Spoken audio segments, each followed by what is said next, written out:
નમસ્કાર, આપ જોઈ રહ્યા છો જેકેએસ ન્યૂઝ ગુજરાતી। અમરેલી જિલ્લાના રાજુલા શહેરમાં આવેલ વૃદ્ધાશ્રમ ખાતે સ્વ દિનેશભાઈ સર્વેની 9મી પુણ્યતિથિ નિમિત્તે બ્લડ ડોનેશન કેમ્પ યોજાયો હતો। ફ્રી નિદાન કેમ્પનું આયોજન કરવામાં આવ્યું હતું। રાજુલા શહેરના એસટી બસ સ્ટેશન પાસે આવેલ વૃદ્ધાશ્રમ ખાતે સ્વ દિનેશભાઈ લાલજીભાઈ સરવૈયાની 9મી પુણ્યતિથિ નિમિત્તે અમરેલી જિલ્લા સોશિયલ મીડિયા કન્વીનર સાગરભાઈ સરવૈયા અને સરવૈયા પરિવાર દ્વારા 13મો બ્લડ ડોનેશન કેમ્પનું આયોજન કરવામાં આવ્યું હતું। સંતો મહંતો આગેવાનોના હસ્તે દીપ પ્રાગટ્ય કરી કેમ્પને ખુલ્લો મૂકવામાં આવ્યો હતો। આ બ્લડ ડોનેશન કેમ્પ બહોળી સંખ્યામાં લોકોએ બ્લડ ડોનેટ કર્યું હતું। સાથોસાથ શ્રીજી હોસ્પિટલના સહયોગથી વિના મૂલ્યે બીપી ડાયાબિટીસ ચેકઅપ તથા ફ્રી નિદાન કેમ્પ કરવામાં આવેલ હતો।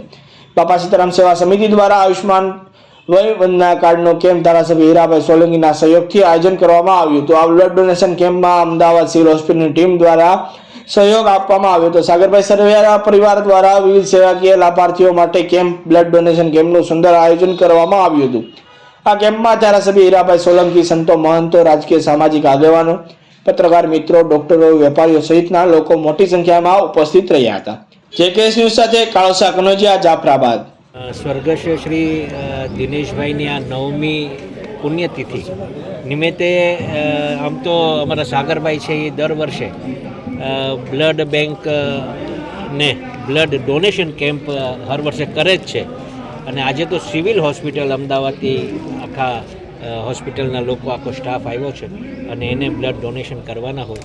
સાથોસાથ ડાયાબિટીસ માટે પણ ફ્રી નિદાન કેમ્પનું આયોજન 70 વર્ષની વયમર્યાદાને આયુષ્માન કાર્ડ માટેની પણ આખું આયોજન કરવામાં આવ્યું છે।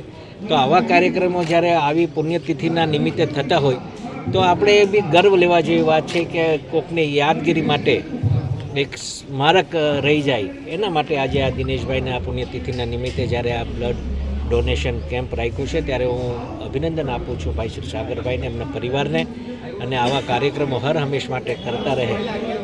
એક એક લોહીનું ટીપું એ કોકનો જીવ બચાવી શકે અને એવા કાર્યો જ્યારે અહીંયા થઈ રહ્યા છે ત્યારે મને આમાં સહભાગી થવાનો મોકો મળ્યો। હું ભાઈ શ્રી સાગરભાઈનો, એમના પરિવારનો ખૂબ ખૂબ આભાર માનું છું। Thank you.